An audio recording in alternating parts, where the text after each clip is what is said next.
Now you notice I didn't talk about minerals. Minerals are a different concept. Minerals cannot be manufactured by plants, as we've already said. And as a result, you have to consciously supplement with minerals. You can get some vitamins. You can get some vitamin A and beta-carotene and vitamin C and vitamin E from your grains, vegetables, fruits, and nuts, but you cannot get minerals. You cannot guarantee you're going to get minerals, so you must supplement with minerals for this reason. How important are minerals? Well, they're used as cofactors for vitamins. You cannot use vitamins without mineral cofactors. You cannot use enzymes. You cannot use hormones. You cannot use DNA, RNA, chromosomes. You cannot even use oxygen without mineral cofactors. That's how important they are. Secondly, minerals do not occur in a uniform blanket around the crust of the earth. Minerals occur in veins like chocolate ripple ice cream. And you know that chocolate ripple ice cream is 99% vanilla, it's just 1% chocolate. And here's our problem. Plants cannot manufacture minerals. Minerals do not occur in a uniform blanket around the crust of the earth. They make up 2/3 of the 90 essential nutrients. 60 minerals out of 90 nutrients, 2/3 of the 90 essential nutrients are minerals. That's how important they are. Now, one of the things that cause problems, in addition to plants not being able to manufacture minerals and minerals not occurring in a uniform blanket around the crust of the earth, is that we've used a simple fertilizer for the last 100 years in the United States called NPK, nitrogen, phosphorus, potassium. And the simple fertilizer gave the farmers the maximum yield in terms of tons and bushels per acre. Nobody gave a farmer any kind of tax break or cash incentive to make sure that you and I got all 60 essential minerals. That's our own responsibility. Farmers grew tons and bushels.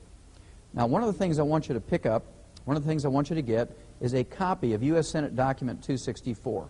U.S. Senate Document 264 says that there's no longer any nutritional minerals left in our farm and range soils, and as a result, the grains, vegetables, fruits, and nuts that are grown there are minerally deficient, and as a result, the animals and people who eat these minerally deficient grains, vegetables, fruits, and nuts get mineral deficiency diseases, and the only way to prevent and cure them is with mineral supplementation. Now, to me, the scary thing about U.S. Senate Document 264 is that it was written and published in 1936. 1936. And at that time, we began to put vitamins and minerals and trace minerals into animal feeds to make up the difference. And, of course, since that time, we've been able to prevent and cure all kinds of diseases in animals with these nutritional formulas. Unfortunately for human beings, we got wonder drugs in 1936. We got sulfa drugs in 36. We got penicillin in 38. And we got cortisone in 42. And it was very easy for the medical profession to con the American public into believing they would find a wonder drug to fix everything. If we just gave them enough money for research, and if we faithfully watched Dr. Marcus Welby, MD, that they would find a wonder drug to fix everything. Well, you don't believe that anymore. That's why you're here, because you don't believe this anymore. You cannot get everything you need from your four food groups, and you must supplement with your vitamins and your minerals. There are 5 early warning symptoms that even a 5-year-old can recognize when you have mineral deficiencies that are dangerous and life-threatening. Number 1 is white, gray, and silver hair. White, gray, and silver hair indicates a copper deficiency because copper is required to manufacture hair pigment. It doesn't matter if your hair color, if your original hair color is blonde or red or brown or black. Copper is required as a cofactor to manufacture this hair color. So if you have white, gray, or silver hair, you actually have a copper deficiency. Now, if this was just a cosmetic problem, it'd be no worry, but there are more sinister things going on when you have a copper deficiency. Copper is also required as a cofactor to manufacture the elastic fibers in your body, including the elastic fibers in veins and arteries. When you get a breakdown of the elastic fibers in veins, you get spider veins and varicose veins, which can result in certainly discomfort. But also, you get a breakdown of the elastic fibers in veins. You begin to get a twisting and turning of the veins, so you're at high risk of getting a thrombosis or a blood clot, which can go to your lungs, cause pulmonary embolism or stroke. Then if you get a breakdown of the elastic fibers in your arteries, you get a balloon in that area of weakened wall, of the weakened arterial wall, and this is called an aneurysm. And if it's in a strategic location, like in your head or a coronary artery, and it ruptures, you will bleed to death in seconds, or you can get a stroke from that type of bleeding in the skull. This is due to a copper deficiency. Now, the nice thing about this is if you supplement with colloidal and chelated copper, the hair color will begin to come back, and it always comes back first at the nape of the neck, comes back over the top of the head, then the sides of the head. You're going to look like a pinto pony for a couple of months while this regrowth of hair color is going to take place. But when you see this hair color coming back on the outside, you know that the elastic fibers are healing on the inside in your veins and your arteries.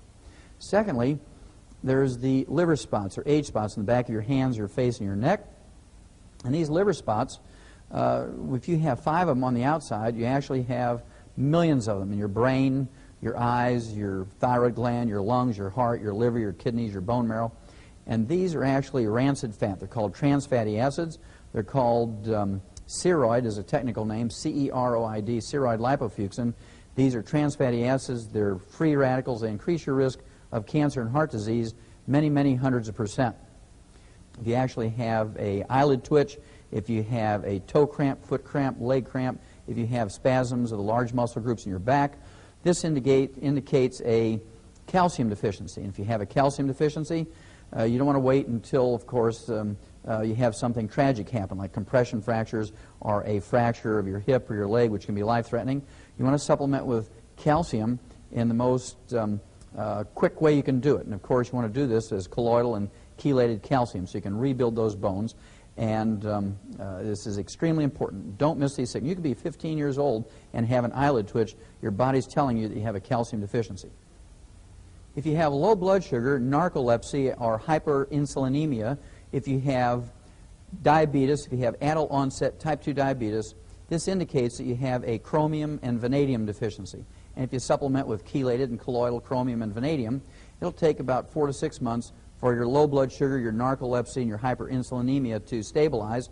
And in a period of a couple of months, you should be able to significantly reduce the amount of either insulin or oral medication you're taking for your adult onset and type 2 diabetes.